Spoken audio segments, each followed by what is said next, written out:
everybody, welcome. It's the end of round 14, I believe. So yes, that round's finished. Bit of a disappointing round. Once again, I'm joined by the lovely Melly, as you can tell.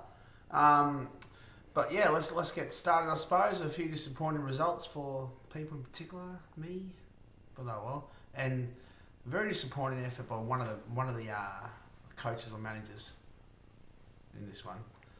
Two disappointing efforts by two of the managers, but one was very, very disappointing, to be honest. So, and that talking to you, Kenna, after we do a beautiful video tribute to you, you don't even put your team in. Very disappointing to let Coley win on 250 points. God, all you needed was just to play one of those players you didn't play. But let's get into that a bit later. All right, so let's get started. First of all, it's Sugar Daddies have defeated Second Destroy 290 to 209. So a very disappointing effort by Second Destroy there as well. 209 points. That's probably the lowest of the year, I think, maybe. Or maybe probably Coley got lower, but who knows. So if we get into it first, for Sugar Daddies, who won on 290, Jerry Cameron got 19 points, kicked 3 goals, whereas his counterpart, Hayden Ballantyne, only got 12. The half forwards there, Stephen Motlop 23 against Puopolo, very, very disappointing, to be honest. And Second Destroy had the option there of what he should do with his loophole player. Thought, surely Puopolo's going to kick a couple of goals, so put Tom Lynch as a midfielder, who got 38 points as a midfielder, and took Ryan Griffin out. Probably would have been better to play Tom Lynch as a half forward there, in honesty. Oh, well, Vossi still would have lost anyway. Ablett got 97 as a utility. He's back to his best. He was awesome today against Hawthorn. He always has good games against Hawthorn. Hawthorn never tag him. So he ended up getting like 40 possessions, 15 clearances, which is massive. Got a few tackles as well. Only 3. Kicked a goal. Against Jack Stevens, who, although their team had a great performance, only got 63 points as utility. Delio in the midfield was disappointing, as was Strange Savage for Second Destroy. He only got 24. Delio got 29. Del Sano got 34 points, and as we said before, Tom Lynch got 38. Brent Harvey had to go on the ruck for Sugar Daddies, so he's still got 290 without a ruck. Brent Harvey got 5 points as a ruck, and when you don't have a ruck, which I probably may have that problem this week, you have to get 5 points. You get 10 points, you're wrapped when you don't have a ruck. So 5 points is okay there, to be honest. But Second Destroy's ruck only got 13 points, so not much better really. And he actually had a proper ruck in Blix Fast, he got 13 there. So Prestia, very, very disappointing Prestia. Only 39 as a halfback. Probably had his worst game he's had in about a month's time, more than a month. While Trelaw had a great game for Sugar Daddies and got 77 as a halfback. So he actually has had a phenomenal season. I think they said a stat on TV the other night. His last position he's got for the year is only 25 in one game. For tacklers, Ward got 6 and Armitage got 14. Ward also got 33 possessions there, so Sugar's players have actually been on fire. Armitage is very off and on season, really, isn't he? So that's that there. So 290 Sugar Daddies, Second Destroy 209. Sugar Daddies kept their spot in the 5. Second Destroy, there's now a gap there for Second Destroy. That's that game there. I mean, look, a lot of teams have been affected by the bye rounds. I know next week, I had a quick look at next week. There's even a few more teams that are affected by the byes without rookies and stuff like that. But anyway, that's the way it is. So, if we go to the next game now, highest scoring game of the round, most disappointing game of the round, to be honest. Gods Olympus 340 versus Arse Kickers United 335. So we both actually scored more than anyone else did this week. Unfortunately, Michael won. Very unfortunate. Isn't it ironic? He gets his best score he's had for probably all but 1 week when Goldstein went on fire. He got 340 and he did not play one Eagles player. Maybe it's a sign, Mick. Who knows? But if we look at it now, Petrie got 6 points as a full forward. Sam Lloyd, for me, got 12 points. Rewalt, the game winner, really. 50 points as a half forward.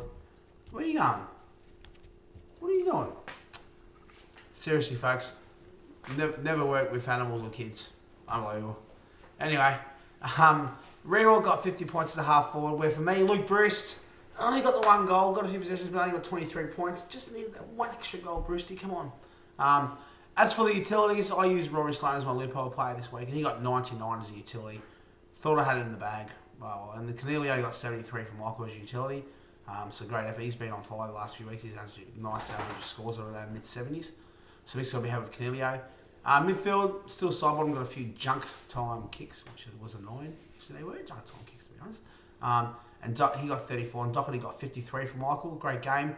For me, Gibbs got 48, and Ross got 49. So those two players made their debut for Us Kickers United, and they both were exceptional. Gibbs also got about 7 or about 9 tackles as well, so I might need to look at a different position for him. Goldstein in the ruck, 46 points, which is standard for Goldstein as a ruckman. Michael might be able to play him as just a pure ruckman going forward. I reckon he's got other players can play utility and have that option as a ruck. So I reckon he probably should look at doing that. But of course next week he doesn't have Goldie. So yeah. And for me, Seg's only got 23 as a ruck. Although his average is 25, I was a bit disappointed with 23 to be honest. Rockcliffe, 74 as a halfback. Rockcliffe's back to his best. Hopefully he's past his injuries. And Scott Thompson got 70 as a halfback. As for the tacklers, well, they're not, they're pretty crap really. Isaac Smith only got 4 points, Bruce Talley got 11. So those are those players there. All in all, Mick still thinks he's going to make the finals. He says, only 5 games to go, I'm only 3 games out, or whatever he whinges about. Should have thrown the game for me, Mick. Help your brother out, mate. Anyway, let's move on to the next game. Yeah, I don't really know if I want to talk about this game. It's very disappointing, Kenna. Come on, man. Everyone's putting in money. Everyone's trying to play here, and you don't do your team. It's rather disappointing. You need to look at it. I mean, this week you're going to have a few more coming out. Like no Selwood, no Mitchell, no Zorko didn't play this week, no Shields. So you need to fix up your team. But if we look at it, I'm rolling 253 points. Defeated Rangers Anonymous, 224 points. So 253, Coley, seriously, mate. And if I look at it, that is almost your best side. Besides your ruckman, that is your best side, Coley. 253 points. And you're in the 5. Fuck. Anyway, you beat me twice, so I can't really say much. So Coley 253, Rangers Anonymous 224. Hawkins got 18 points for Coley. Walker got 14. He was the loophole player for Rangers. Nick Rewalk as a half forward, 28 points. Didn't kick a goal and got 28 points for marks and kicks, so good effort there. Played a lot in the back line, I noticed. And Toby Green got 22 points for Kenner. So yeah, probably 1 goal for Toby Green's probably the worst he's been for 3 or 4 weeks. I think I saw a stat. He's the second highest goal scorer in the last month. Tom Hickey as utility, disappointing. 50 points as utility for Coley. Only got the 25 hit outs this week, but didn't do much else around the ground. Whereas Joel Selwood, he's averaged 70. He's got 77, which has probably been what he's been getting lately. So Kenner, you better replace him next week, otherwise you're going to hand someone else a win. Pierce Hanley, I'm amazed he even got to 14 points. I looked at it at one stage. I think he had 2 kicks.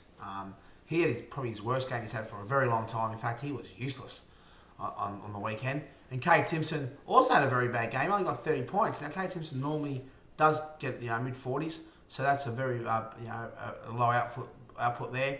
In fact, Mitchell with 57 points for Kenner actually outscored Coley's midfield with that one. That's quite amazing. Kenner, you lost. You got 224 points. You lost by 29 points, and you didn't have one midfielder in Matthew Boyd because he had to buy, and you didn't have Zorko because he didn't play. Coley, Coley, just don't take this win. Give the points back to the group, mate.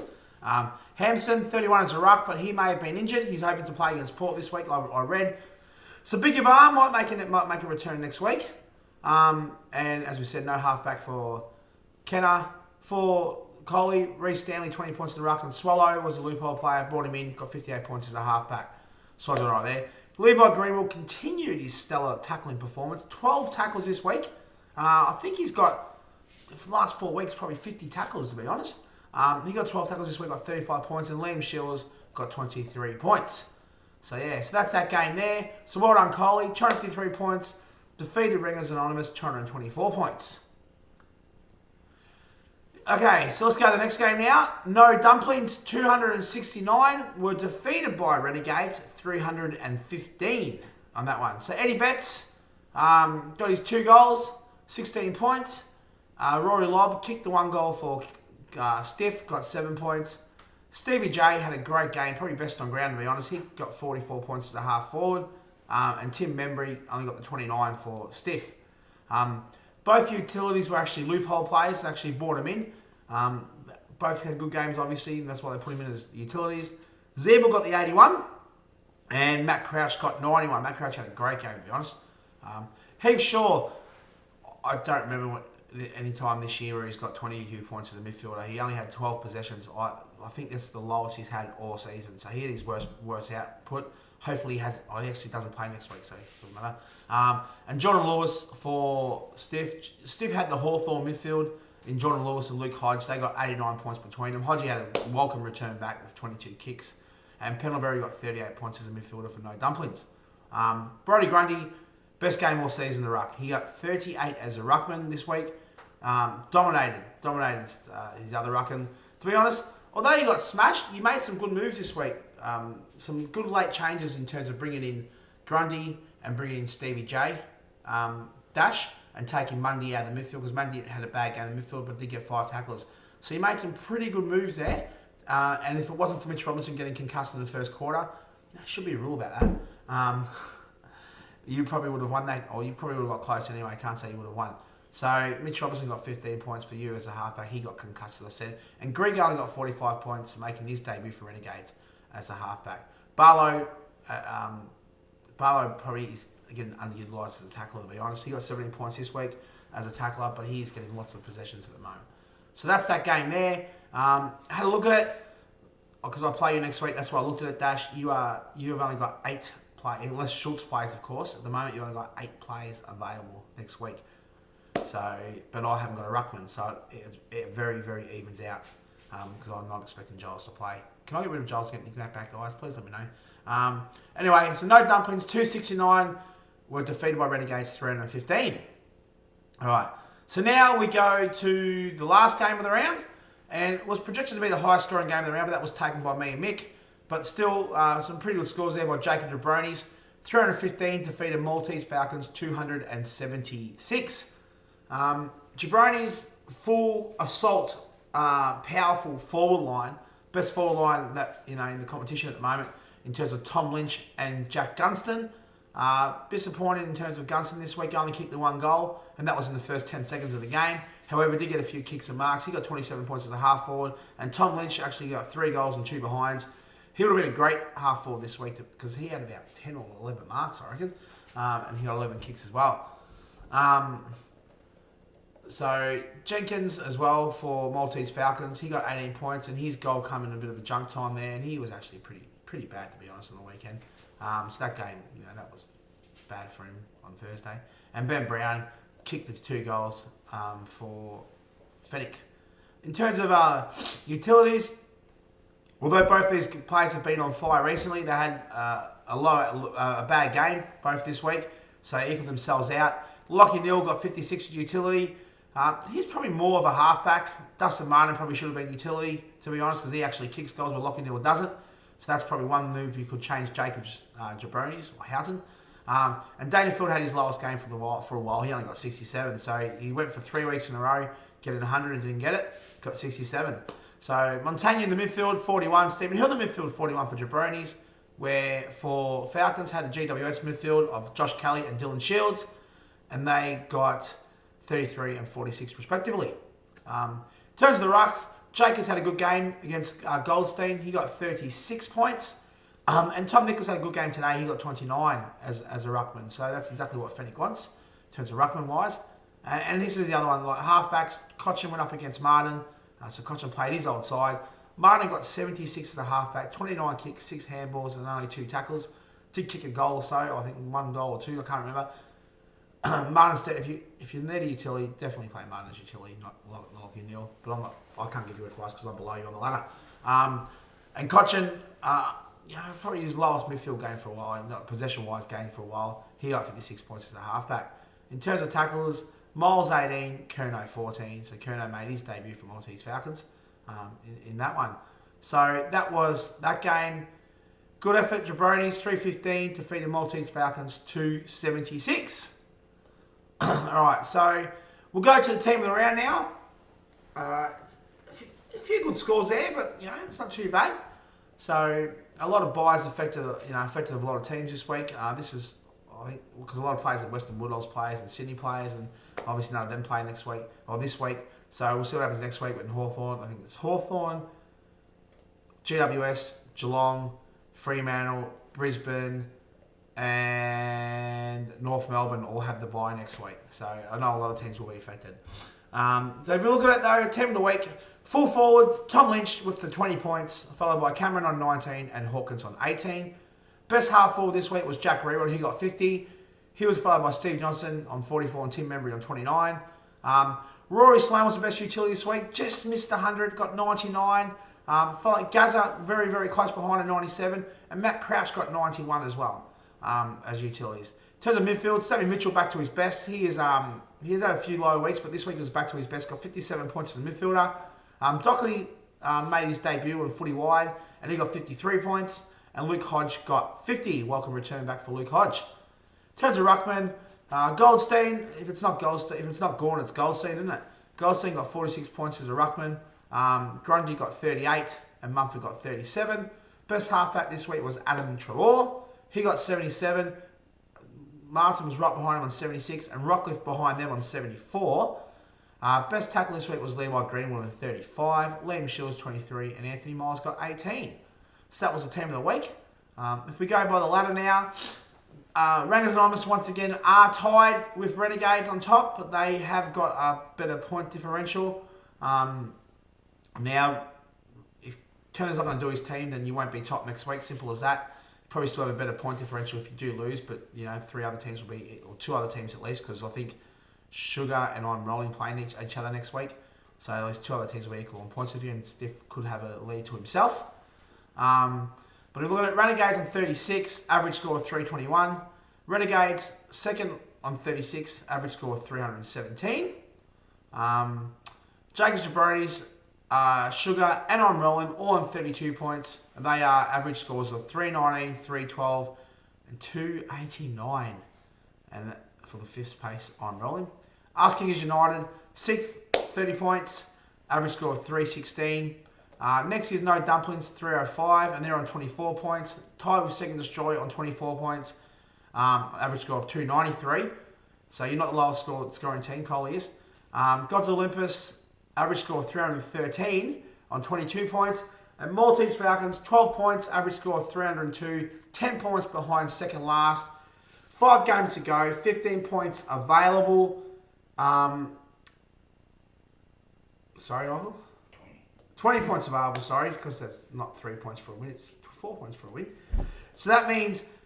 I feel like the sky is falling down. Ain't nobody here to play around. Push it to the edge, I won't back down. Cause it's time to go hard and go on. One way up, no way out. I give it all for the family. We stay up, no bailouts.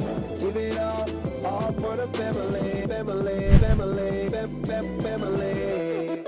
5, 4, 3, 2, I got one shot. You lose the love and respect, that's where the trust stop. New work, top drop. I roll up every 15 minutes like a bus stop. And you can smell the sound smoking when I burn out. And you can catch me riding dirty, but my car not. So if we look at the next 5 games, for Fennec, you're 20 points out of making the finals. Effectively, you're gone. But if you look at your next few weeks, next week you've got Renegades. The week after that, Ask Kings United. Round 17, you have Gods of Olympus. Round 18, you've got Rangers Anonymous. And then, no, Dumplings. My mistake, I mistook your teams. And then you've got I'm Rolling, the last game of the season. So that's your run home. As for Gods of Olympus, your run home is Seek and Destroyed, followed by No Dumplings. Round 17, you've got Maltese Falcons, so that nobody cares cup. Then you've got Rangers Anonymous. And finally, you come home with Seek and Destroy. So that's those 2 games there. Seek and Destroy, 2 games against Gods of Olympus.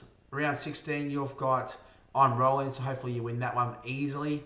And then you've got No Dumplings. And round 19, you've got Jabronis. Sorry, round 18 you got Jabronis, and as we said, you finish up with Mick. So, and then no dumplings. The other team that really needs to get a move on, we're just going through those bottom teams that really need to get a wins, otherwise they're effectively out. Next week you've got me, so hopefully you lose that one. Then you've got Gods of Olympus. So even if whoever wins, even if you beat me next week and Michael wins, whoever wins that Gods of Olympus game or loses is probably out. Then you've got Seek and Destroy, another 8-pointer effectively. Maltese Falcons, in the last game of the season, Dash, you play Sugar Daddies. So that's those 4 teams that are really trying to get into the finals. That currently 8 points behind top 5th spot. That's No Dumplings and Seek and Destroy. With me, as I said, Asking United, me, Coley, Sugar, Jabronis, we're all swapping spots every week, it seems like. So at the moment, the run home, it sounds like it's going to come down to the last game of the season, which is really good. And I think the last game of the season, I actually play Stiff. So that's a big, big game. But anyway, that's the review this week, guys. Just wanted to make it quick. Sorry if it was a little bit boring, a little bit tired. Got home at 5:30 last night. I was out. Yeah, first time being out for a long time. Anyway. Anyway, guys. Well done this week. Don't forget Thursday's game. Loophole again is West Coast versus Essendon. I'm going to actually do the game, although Michael might not want to do it. We might actually do the review during the first quarter again. I can just do my live stats again. But we might actually have the game on the TV in the background instead for the footywired logo. Or we could be in a new studio. Don't know yet. See if Mick sets it up, because I'll let the roadies do that, not the on-air talent. Anyway, see you guys.